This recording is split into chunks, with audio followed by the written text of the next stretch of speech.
Assalamualaikum warahmatullahi wabarakatuh. Hamdan wa syukron lillah amma ba'du. Sahabat channel Sedangura TV yang dirahmati Allah Subhanahu wa taala. Inilah ahli tahajud tapi rugi di mata Allah. Ternyata satu hal ini penyebabnya, jangan sampai ibadah sia-sia. Apa yang menyebabkan ahli tahajud tapi ibadahnya sia-sia di mata Allah? Berikut penjelasannya. Salat tahajud merupakan ibadah yang dikerjakan pada waktu malam hari yang didahului dengan tidur terlebih dahulu. Waktu utama untuk mengerjakan salat tahajud adalah pada sepertiga malam dan hukumnya adalah sunnah. Artinya, jika dikerjakan akan mendapat pahala yang besar di mata Allah.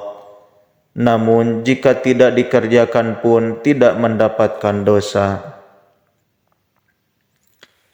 Selain sebagai ibadah tambahan supaya doa kita lebih cepat dikabulkan oleh Allah, salat tahajud juga memiliki keutamaan tersembunyi yang sangat besar bagi umat muslim yang mau menjalankannya.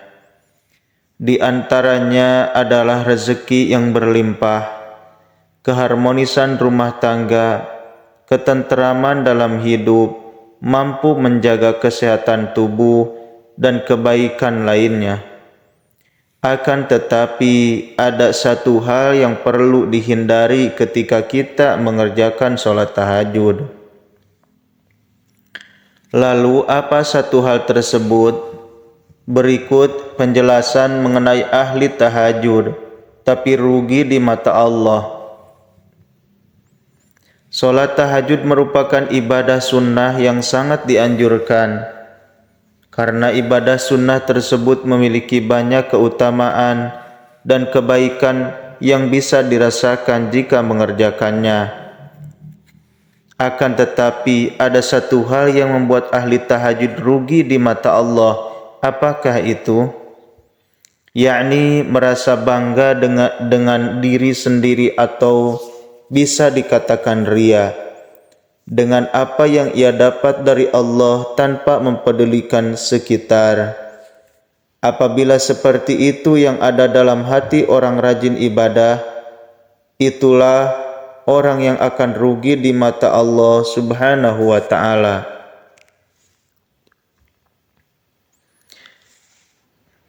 Ada satu kisah menarik yang mungkin bisa menjadi pelajaran untuk kita saat mengerjakan sholat tahajud. Pada masa Rasulullah ada seseorang ahli ibadah tahajud yang bernama Abu bin Hasim. Hampir bertahun-tahun Abu bin Hasim tak pernah absen melakukan sholat tahajud. Pada suatu ketika saat hendak mengambil air wudhu untuk mengerjakan sholat tahajud, Abu bin Hasim dikagetkan oleh keberadaan sosok makhluk yang sedang duduk di bibir sumurnya. Abu bin Hasim bertanya, "Wahai hamba Allah, siapakah engkau?" Sambil tersenyum, sosok itu berkata, "Aku adalah malaikat utusan Allah." Mendengar jawaban tersebut, Abu bin Hasim kaget sekaligus bangga karena kedatangan tamu malaikat Allah. Abu bin Hasim lantas bertanya, "Apa yang sedang kamu lakukan di sini?" Malaikat itu pun menjawab, "Aku disuruh mencari hamba pecinta Allah." Melihat malaikat itu memegang kitab tebal, Abu Hasim lalu bertanya, "Wahai malaikat, buku apakah yang kau bawa itu?"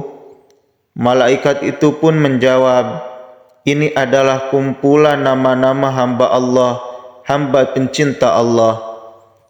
Mendengar jawaban malaikat, Abu bin Hasim berharap dalam hati namanya ada di situ. Maka ditanyalah malaikat itu, "Wahai malaikat, adakah namaku di situ?" Abu bin Hasim beranggapan bahwa namanya ada di buku itu, mengingat amal ibadahnya yang hampir tak pernah putus. Selalu mengerjakan sholat tahajud, berdoa dan bermunajat kepada Allah Subhanahu wa taala di sepertiga malam dan masih banyak yang lain. Baiklah, aku buka, kata malaikat sambil membuka kitab besarnya. Setelah dibuka dan dicari, ternyata malaikat tersebut tidak menemukan nama Abu bin Hasyim di dalamnya. Karena tidak percaya dengan apa yang disampaikan, Abu bin Hasyim meminta malaikat mencarinya sekali lagi. Lalu dicarilah sekali lagi dan berkata, "Betul, namamu tidak ada di dalam buku ini." Mendengar namanya tidak ada di dalam buku catatan yang dibawa malaikat tersebut, Abu bin Hasyim pun gemetar dan jatuh tersungkur di depan malaikat. Beliau menangis sejadi-jadinya sambil berkata, "Rugi sekali diriku yang selalu tegak berdiri di setiap malam dalam tahajud dan bermunajat, tetapi namaku tidak masuk dalam golongan para hamba pecinta Allah."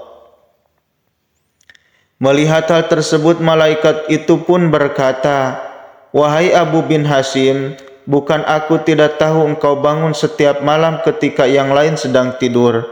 Bukan aku tidak tahu engkau mengambil air wudhu dan kedinginan pada saat orang lain terlelap dalam buayan malam. Tapi ketahuilah, tanganku dilarang Allah untuk menulis namamu." Karena kaget dengan jawaban malaikat, Abu bin Hasyim pun berkata, "Apakah gerangan yang menjadi penyebabnya?" Malaikat itu pun menjawab, "Engkau memang bermunajat kepada Allah, tapi engkau pamerkan dengan rasa bangga kemana-mana dan asyik beribadah memikirkan dirimu sendiri. Sedang di kanan kirimu ada orang sakit dan kelaparan, tapi engkau tidak menengok dan memberinya makan. Bagaimana mungkin engkau dapat menjadi hamba pencinta Allah kalau engkau sendiri tidak pernah mencintai hamba-hamba yang diciptakan Allah?"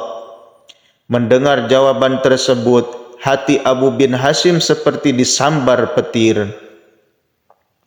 Dia tersadar bahwa ibadah yang dilakukannya selama ini hanyalah untuk memperbanyak harta, kekayaan tanpa mempedulikan orang-orang yang membutuhkan uluran tangannya.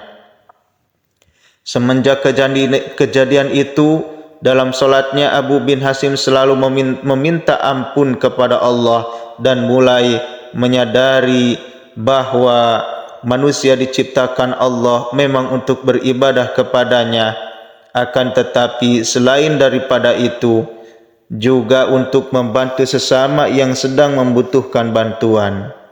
Dari kisah tersebut dapat kita ambil pelajaran bahwa Allah menciptakan manusia supaya bisa saling menjaga silaturahmi dan saling berbagi di saat orang lain sedang membutuhkan.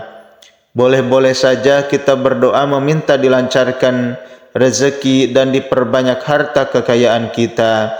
Akan tetapi ingatlah, apabila Allah sudah mengabulkan doa kita, sebaiknya kita juga tak lupa untuk menyisihkan sedikit dari harta yang kita dapat untuk membantu mereka yang sedang kesusahan.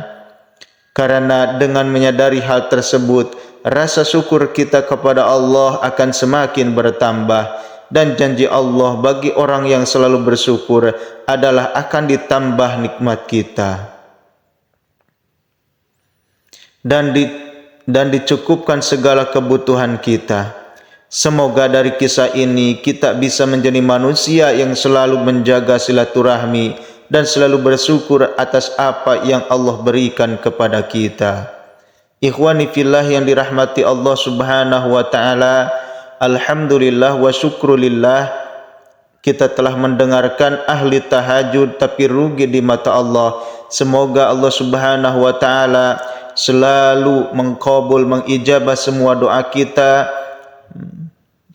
agar dan Allah Subhanahu wa taala menjadikan kita hamba yang selalu dicintai oleh Allah Subhanahu wa taala. Billahi taufiq wal hidayah. Wassalamualaikum warahmatullahi wabarakatuh.